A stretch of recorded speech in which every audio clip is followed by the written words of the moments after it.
E aí, tudo certo? Olha, alguma vez você já parou para pensar no que realmente acontece naquele piscar de olhos entre apertar uma tecla e a letra simplesmente aparecer na tela? Pois é, não é mágica não. É uma jornada de dados simplesmente incrível. E é exatamente esse processo que a gente vai desvendar hoje. Então, a grande questão é essa. Como é que um simples toque no teclado vira uma letra na tela, assim, quase que instantaneamente? Para entender isso, vamos seguir o rastro da letra A, desde o clique físico lá no teclado até ela se transformar em luz no nosso monitor. Bora lá!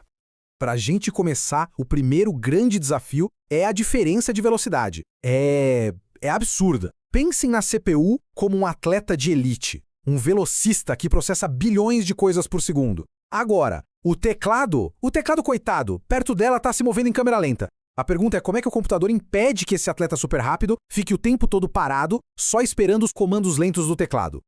Beleza? A primeira parte da nossa jornada é para dentro do computador.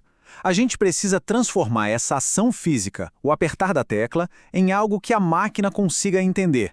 É a tradução do mundo real para o mundo digital.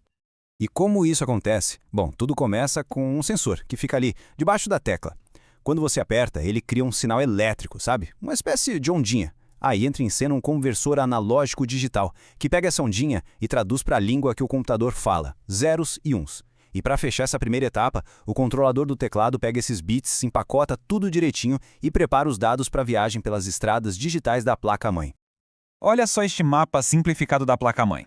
Aqui a gente consegue ver as peças principais do nosso quebra-cabeça. A CPU, a memória RAM e, bem no meio de tudo, organizando a bagunça, o chipset. Pensem no chipset como o grande controlador de tráfego da cidade, sabe? É ele que garante que a informação que saiu lá do nosso teclado chegue sã e salva no seu destino. E dentro desse chipset, a gente encontra os verdadeiros gerentes de tráfego. São dois controladores especializados, a ponte norte e a ponte sul. São eles que ficam ali, decidindo quem passa, por onde passa e, mais importante, quem tem prioridade. Então, a primeira parada dos dados do nosso teclado é aqui, na ponte sul. Pensa nela como a central de comando para tudo que é mais do dia a dia, mais lento.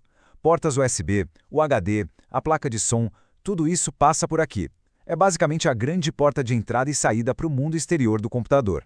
Agora, a ponte norte, essa aqui é a Via Expressa. É a pista de alta velocidade. Ela conecta só a elite, os componentes mais rápidos e que precisam conversar entre si o tempo todo. A CPU, a memória RAM e a placa de vídeo. É a artéria principal do computador, onde tudo acontece na velocidade da luz.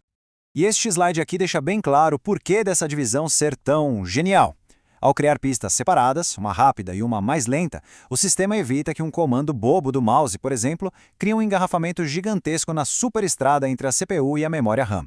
É, no fim das contas, uma otimização de tráfego para evitar o caos total. E aqui a gente vê a jornada completa para dentro da máquina. O sinal do teclado entra pela ponte sul, que é a pista local, sobe para a via expressa da ponte norte e finalmente chega no seu destino, a CPU. Pronto, missão cumprida. O processador agora sabe que a gente apertou a tecla A. Ok, a informação chegou na CPU. Mas e agora? Vamos ver o caminho de volta. Como é que a CPU pega essa informação e faz ela virar algo que a gente consiga ver na tela? Olha, para a letra aparecer na tela, a velocidade é tudo. Por isso, a CPU não perde tempo. Ela manda a informação de volta pela via expressa, a ponte norte, que entrega o pacote direto para a placa de vídeo usando uma porta de altíssima velocidade, a famosa PCI Express. E aqui, o processo é basicamente o inverso do que a gente viu antes. O controlador de vídeo recebe os dados digitais e um outro carinha, o conversor digital analógico, transforma esses zeros e uns de volta num sinal elétrico. Esse sinal, por sua vez, vai conversar com os pixels da tela, aqueles milhões de pontinhos de luz, dizendo para cada um exatamente como e quando acender para formar a letra A que a gente vê.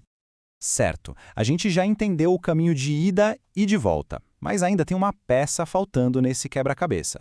Como é que a CPU, que é super rápida, não fica perdendo tempo esperando por esses processos todos que são bem mais lentos? A resposta está num conceito elegantíssimo chamado interrupções.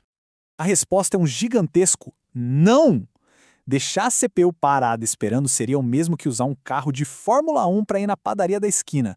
Um desperdício total. O processador tem bilhões de tarefas mais importantes para fazer do que ficar perguntando para o teclado a cada microsegundo. E aí, tem alguma coisa para mim? Hein? Esse método de ficar perguntando toda hora, que é super ineficiente, tem até nome: polling. É exatamente isso. A CPU agindo que nem uma criança ansiosa no banco de trás do carro, perguntando sem parar: já chegamos? Já chegamos? A solução genial, a interrupção, vira o jogo. Agora é o teclado que toca uma campainha e avisa a CPU só quando tem algo importante para dizer. Bem mais civilizado, né? E essa campainha tem um nome oficial, claro. É a requisição de interrupção, ou IRQ. Na prática, é um sinal elétrico que vai direto para o processador com uma mensagem bem clara. Opa, com licença, eu sei que você está super ocupado aí, mas eu tenho uma coisinha urgente aqui. Pode dar uma olhadinha, por favor? E o que acontece quando a CPU ouve essa campainha é uma dança de uma precisão absurda. Olha só, a CPU, com toda a elegância, pausa o que ela está fazendo e, bota um marcador de página ali para saber onde parou. Aí ela executa uma rotina bem rápida para processar a nossa tecla A e, num piscar de olhos, ela volta exatamente para o ponto onde tinha parado, como se nada tivesse acontecido. Esse balé invisível acontece milhares de vezes por segundo e é o que garante a eficiência máxima do sistema. Então vamos só recapitular rapidinho o que a gente viu. A gente seguiu a jornada dos dados, do físico para o digital e de volta. Vimos como a ponte norte e a ponte sul funcionam como controladores de tráfego, separando o que é rápido do que é lento. E talvez o mais importante de tudo, a gente desvendou o segredo da eficiência do computador, as interrupções, que permitem que tudo isso funcione em perfeita harmonia sem que a CPU precise ficar esperando. E para a gente fechar, uma provocação para pensar no futuro. Essa arquitetura clássica com as pontes já está evoluindo. Hoje em dia, dispositivos super rápidos como os SSDs NVMe já conversam direto com a CPU pulando essas pontes antigas. E isso faz a gente se perguntar o que vem por aí, como você supervia as dados do futuro nessa busca por ainda mais velocidade. Bom, uma coisa é certa, vai ser tudo incrivelmente rápido. Valeu por acompanhar a gente nessa jornada.